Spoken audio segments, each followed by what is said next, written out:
aina 7 Allah atawapa kivuli siku ya Kiyama. Mimi sipo katika hadithi hiyo.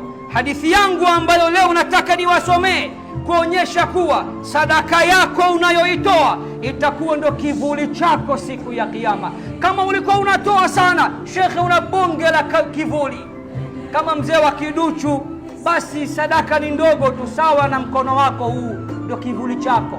Sijui itakusaidia nini kivuli kama hichi.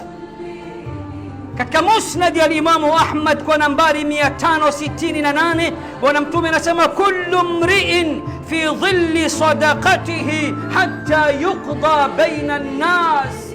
Kila mtu siku ya Kiyama tukiwa tumefufuliwa uchi wa nyama, peku kabisa, hatuna viatu, Mtume Muhammad anasema kila mtu sadaka yake ndio itakuwa kivuli chake kutokana na msukosuko wa jua.